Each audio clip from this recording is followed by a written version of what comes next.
Magh Mela cover कर चुके हैं। बहुत शुक्रिया विनय राय जी। पिछली बार के कुंभ और इस बार के कुंभ में आपको क्या तब्दीली खास तौर पर दिख रही है? दूसरा, ये नहाने को लेकर बड़े विवाद पॉलिटिकली हो रहे हैं। ये लोग सच में रिचुअल्स के लिए जाते हैं, मतलब अपने धार्मिक क्रियाकर्म के लिए जाते हैं, अपने मतलब पुण्यदान के लिए जाते हैं, या फिर ये राजनीतिक पुण्यदान चाहते हैं? देखिए विजय जी, खास तौर से अगर माघ मेला हो, अमावस्या मेला हो, महाकुंभ का जिक्र अगर आप करते हैं तो इसमें ज्यादातर लोग जाते हैं आस्था की डुबकी लगाने।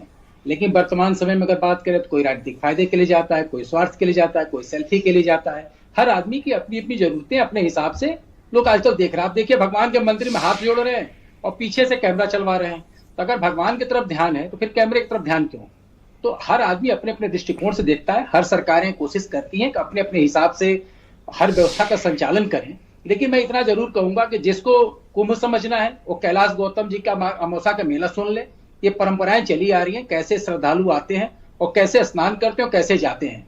पूरा परिवार कैसे आस्था की डुबकी लगाता है। और अगर आस्था देखनी है अगर किसी नदी के प्रति, गंगा माँ के प्रति, तो बिस्मिल्लाह खां को याद कर ले, जिन्होंने सिर्फ काशी इसलिए नहीं छोड़ा कि उन्होंने कहा कि अगर काशी में छोड़ दूंगा, जिस शहर में जाऊंगा वहां गंगा नहीं मिलेगी। तो अगर आस्था देखनी तो बिस्मिल्लाह खां की देखिए, कि जिन्होंने आर्थिक स्थितियों को भी लात मारकर काशी में रहना कबूल किया। और आज की परिस्थिति जो दिखाई आप ये कमेंट क्या जयंत चौधरी पे कर रहे हैं कि उन्होंने स्विट्जरलैंड चुना? जिसको लेना हो ले ले। मेरा मत है अगर आपकी आस्था है तो आस्था सीखना है तो बिस्मिल्लाह खां से सीखिए। सिंपैथी है। और ये सर्वविदित है, ये बाकायदा ये एविडेंस है। उन्होंने साफ तौर पे कहा। लोगों ने यहां तक कहा कि आप तो माइनॉरिटी से बिलोंग करते हैं, आपसे क्या लेना। वो कहे बाबा विश्वनाथ और गंगा जी नहीं है। तो उन्होंने कहा मैं सहनाई बजाता हूँ, बाबा विश्वनाथ सुनते हैं, माँ गंगा मुझे आशीर्वाद देती है, किसी रोके से मुझे क्या फर्क पड़ता है।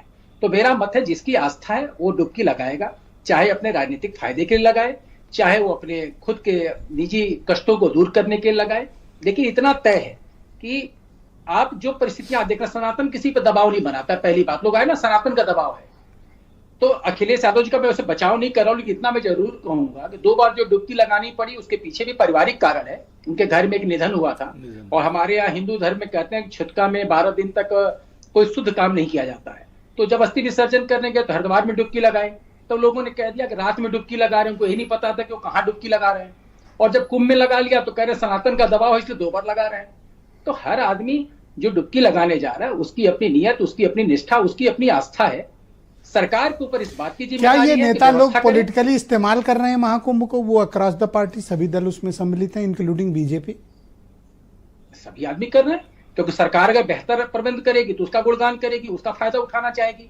विपक्ष अगर उसमें कुछ कमियां निकालेगी तो उसका फायदा उठाना चाहेगी। और सबसे बड़ी बात है कि अगर अखिलेश यादव ने कुंभ में स्नान किया और कम से कम उनके सहयोगी दल के सुरेंद्र राजपूत ने 11 डुबकी गिन ली, तो इसका मतलब फायदा हो गया अखिलेश जी को। तो उनकी डुबकी कम से कम लोग गिन रहे हैं कि कितनी डुबकी उन्होंने लगाई। और सबसे बड़ी चीज है, कुंभ एक आस्था का पर्व है। अब जब जहां मोनालिसा हिट कर जा रही है, आईटी बाबा हिट कर, पर आपके मन में ये प्रश्न नहीं आता है कि सुरेंद्र राजपूत को गिनाने के लिए अपनी पार्टी से कोई नहीं मिला और गिना भी रहे हैं तो अखिलेश यादव का नाम? क्या इनके नेता को इनकी पार्टी कुंभ से दूरी क्यों बना रही है? नहीं देखिए, जैसी जो उनका कहना, तो उनका भी थोड़ा पक्ष जायज है कि भाई महाशिवरात्रि तक कुंभ चलेगा। और ऐसे भी सरकार ने निवेदन किया था कि जब शाही स्नान इसलिए हो सकता है चले जाएं। नहीं पहले से तय। इनका भी तो देखिए ना।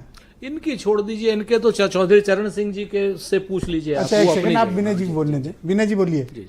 नहीं देखिए, सबसे बड़ी बात है कि शाही स्नान के लिए खुद सरकार ने कहा है कि उस दिन आप थोड़ा सा उसको अगर अवॉइड करेंगे तो बेहतर होगा।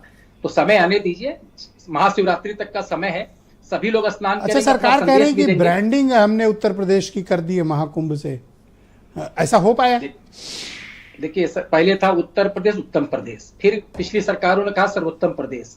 अब कौन सा प्रदेश बनने जा रहा है वो जमीन पे देखना पड़ेगा। लेकिन इतना तय है कि जितनी अच्छी व्यवस्था आप करेंगे उतना जायज है कि आम श्रद्धालु, मैं भी कहूंगा, जो आम श्रद्धालु है, जिसकी वास्तव में आस्था है, उसको लंबी दूरी पैदल चलना पड़ रहा है, ये तय है। तो सबसे बड़ी चीज है कि आम श्रद्धालु जिसके शुद्ध गंगा जी में और संगम में आस्था है, उसको थोड़ा सा। वीरेंद्र जी भी हमारे साथ डिबेट में जुड़ चुके हैं। वीरेंद्र जी, स्वागत आपका। तो ये क्या